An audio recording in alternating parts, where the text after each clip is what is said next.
శ్రీమాత్రే నమ. జయ గురు దత్తాత్రేయ నమ. ఈ వీడియోలో మనం వృశ్చిక రాశి వారికి జనవరి 25 నుంచి 31 మధ్యలో జరగబోయే వారఫలాలు పరిశీలించినప్పుడు ప్రధానంగా వృశ్చిక రాశి వారికి అష్టమ స్థానంలో సంచరిస్తున్నటువంటి గురువు, అది కూడా స్వక్షేత్రంలో సంచరించడం వల్ల చాలా విషయాల్లో చివరి నిమిషంలో ఇబ్బంది కలగడం జరుగుతూ ఉంది. వారు ఒకటి ఊహించడం, వేరొకటి జరగడం జరుగుతూ ఉంది.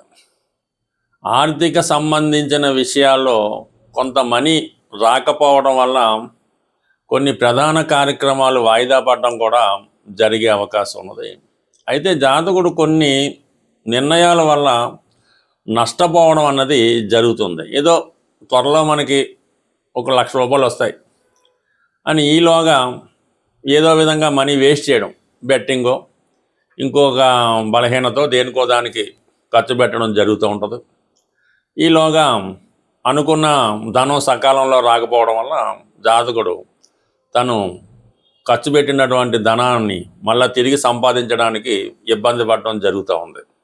ఈ విధంగా కొంత సొంత నిర్ణయాల వల్ల, సెల్ఫ్ మిస్టేక్స్ వల్ల జాతకుడు ఈ సమయంలో నష్టపోవడం జరుగుతుంది. కాబట్టి ఏదైనా ప్లాన్ అన్నది చేతికి ధనం వచ్చిన తర్వాత మీరు చేయాలి తప్ప ధనం రాకుండా ముందుగానే ఆ ధనాన్ని ఖర్చు పెట్టడమో వేరే వారికి ప్రామిస్ చేయడం వల్ల మాట పడడం, ఇబ్బంది పడడం జరిగే ఉంది. చిన్న తప్పుకి పెద్ద పనిష్మెంట్ చేయాలన్నమాట. ఏదో ఒక 1000 రూపాయలతో పోయేదానికి 10,000 దాకా నష్టపోవడం జరుగుతుంటుంది. కాబట్టి ఆర్థిక విషయాల్లో జాగ్రత్తగా ఊహించండి. అయితే మీకు డబ్బు రావాల్సిన మాట యథార్థమే, కానీ అది ప్రస్తుతం గురు వక్రగమనం వల్ల అది సకాలంలో రాకపోవడం, చివరి నిమిషంలో ఏదో కొర్రి ఇక పలానా పేపర్ లేదనో, పలానా సర్టిఫికేట్ లేదనో, ఆధార్ కార్డు కరెక్ట్గా లేదనో ఆగిపోవడం జరుగుతూ ఉంటుంది. దానివల్ల కొద్దిగా జాగ్రత్త పడండి. రావడం అన్నది వస్తుంది, బట్ వచ్చిన తర్వాత ప్లాన్ చేసుకుంటే మంచిది. ఇక ప్రధానంగా మిగతా విషయాలు జరిగినట్టు పంచమంలో శని ఈ విధంగా మిమ్మల్ని ముందుగానే ఖర్చు పెట్టడం, ఈ స్పెక్యులేషను, ఏదో దాంట్లో ధన నష్టపోవడం, ఏదో ముందుగా వచ్చేద్దని ఊహించి ఉన్నది పోగొట్టుకోవడం జరుగుతూ ఉంది. ఇక 4లో రాహు కూడా చాలా వరకు మిమ్మల్ని బలహీనతల వైపు లాక్కెళ్తూ ఉంటుంది. ఏదో ఎంటర్టైన్మెంట్ కార్యక్రమం చేద్దాం, ఏదైనా ఫ్రెండ్స్తో కలిపి ఏ గోవాయో, లేదంటే ఏ ఊటీయో, లేదంటే ఏ స్విట్జర్లాండ్ లాంటిది వెళ్ళి అక్కడ ఎంజాయ్ చేద్దాం, అక్కడ మనల్ని ఎవరిని పట్టించుకుంటాడు అన్న ఉద్దేశంతో రహస్యంగా ఫ్రెండ్స్తో కలిపి ఒక వైభవవంతమైన జీవితాన్ని, అంటే ఏదన్నా ఒక లగ్జరీ లైఫ్ని అనుభవించే ప్రయత్నం చేస్తూ ఉంటారు. అది చాలా వరకు దానివల్ల కూడా కొద్దిగా ఇబ్బందులు లాంటివి నడిచే అవకాశం ఉంది. కాబట్టి ముందు మనసు ప్రశాంతంగా ఉండేలా ప్రయత్నం చేసుకోండి. అనేక రకాలుగా మీ యొక్క ఎంటర్టైన్మెంట్ కార్యక్రమాలు ఉంటాయి, కానీ ఇటువంటి బలహీనతలకి లొంగడం వల్ల, చిన్న చిన్న వ్యామోహాలకి పడిపోవడం వల్ల ఇబ్బంది పడడం జరుగుతూ ఉంటుంది. అయితే సాధారణంగా మీరు చేస్తున్నటువంటి ఇటువంటి విషయాలు, ఈ రహస్య కార్యకలాపాలు, ఈ రహస్యంగా ఎంటర్టైన్మెంటు, ఇతర కార్యక్రమాల్లో పాల్గొనడం ఇతరులకి తెలియవని మీరు అనుకోవడం జరుగుతూ ఉంటుంది, కానీ అది అందరికీ ఈ విషయాన్ని తెలుస్తూ ఉంటుంది.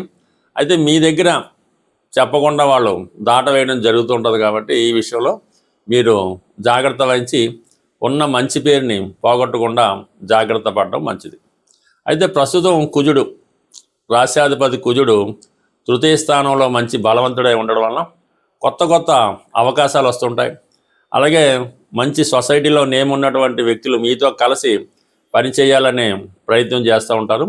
ఆ ప్రయత్నంలో చాలా వరకు సక్సెస్ అవ్వడం జరుగుతుంటుంది. ఇక్కడ దశమాధిపతి రవి కూడా తృతీయ స్థాన సంచారం వల్ల ఉద్యోగం మారాలనే మీ ప్రయత్నం నెరవేరుతూ ఉంటుంది. ప్రభుత్వ ఉద్యోగ ప్రయత్నాలు ఫలిస్తాయి. అలాగే ఏదన్నా క్రీడా రంగంలో కానీ, పోలీస్ డిపార్ట్మెంట్లో కానీ మీరు ఎందులో ఉన్నా కూడా వృత్తిపరంగా చాలా సక్సెస్గా ఉంటారు.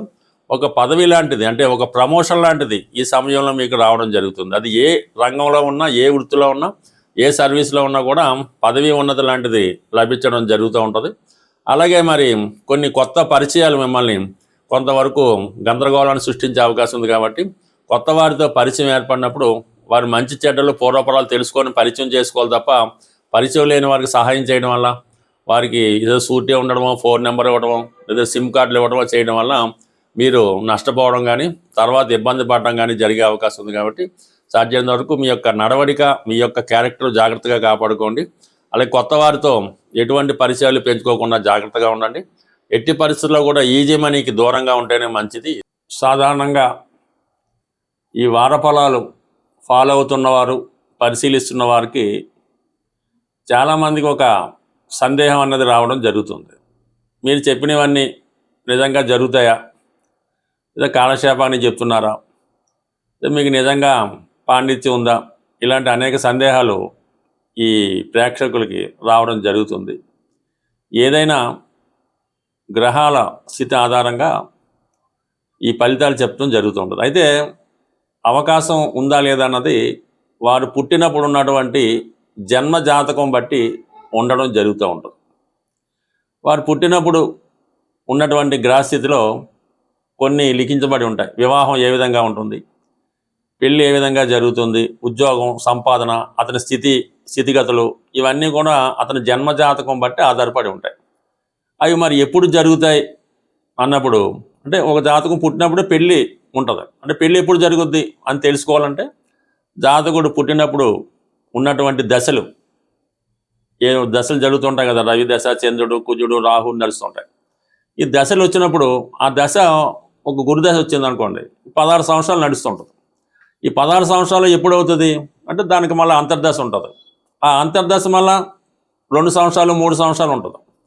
ఈ 3 సంవత్సరాలు ఎప్పుడు జరుగుతున్నప్పుడు అప్పుడు ఈ గోచారం అన్నది మనకి రావడం జరుగుతూ ఉంటుంది అన్నమాట. ఈ గురువు సప్తమ స్థానంలోకి వచ్చినప్పుడు పెళ్ళి అవుతుంది, పంచమంలోకి వచ్చినప్పుడు సంతానం కలుగుతారు. ఇప్పుడు దశ అంతర్దశ సహకరిస్తే ఈ గోచారం కూడా సహకరిస్తూ ఉంటుంది. అలాగే ఏ సంవత్సరంలో జరుగుద్ది అన్నది గురువు చెప్తాడు, ఏ నెలలో జరుగుతున్నది రవి సంచారం అని తెలుసుకుంటాం అన్నమాట. అంటే రవి ప్రతి నెల ఒక రాశిలో మారుతుంటాడు కాబట్టి పలానా నెలలో ఈ సంతానం కలగవచ్చు, ఈ ఉద్యోగం రావచ్చు, ఈ ఆరోగ్యం కలగవచ్చు, రవిని బట్టి చెప్తాం. మరి ఏ రోజు జరుగుతుంది అంటే చంద్రుడి యొక్క సంచారం బట్టి చెప్తూ ఉంటుంది. ఏ సంచారం, చంద్రుడు ప్రతి 2 రోజులు 2.5 రోజులకి మారుతూ ఉంటాడు.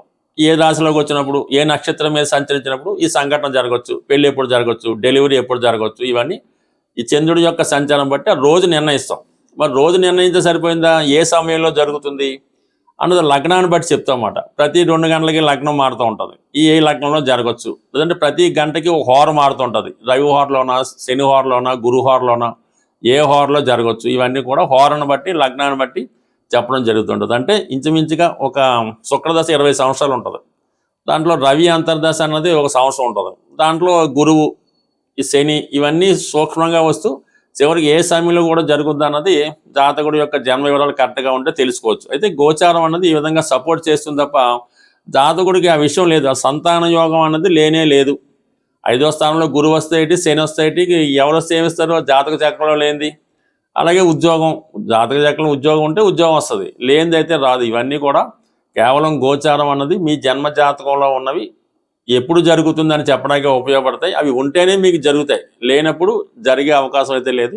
అవి ప్రాంతాల వారుగా మనం ఉన్న ప్రాంతాన్ని బట్టి, ఉదాహరణకు అమెరికాలో ఉన్న వాళ్ళకి రాహుదశ యోగిస్తుంటుంది, బ్రహ్మాండంగా అక్కడ బాగుంటుంది. మన ఇండియాలో భారతదేశంలో ఉన్న వాళ్ళకి, సాంప్రదాయంగా ఉన్న వాళ్ళకి గురుదశ బాగుంటుంది.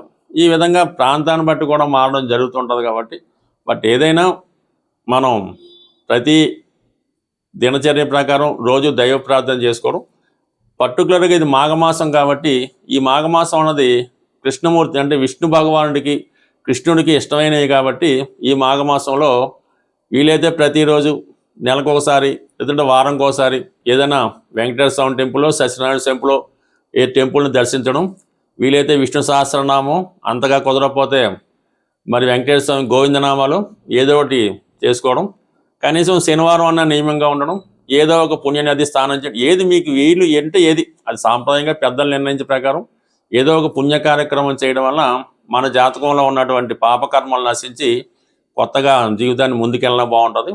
ఏదైనా ఒక పూర్వపుణ్యం కూడా మన జాతకంలోనే ఉంటుంది. గత జన్మలో వీడు ఏం చేసాడు అన్నది కూడా అందులో ఉంటుంది.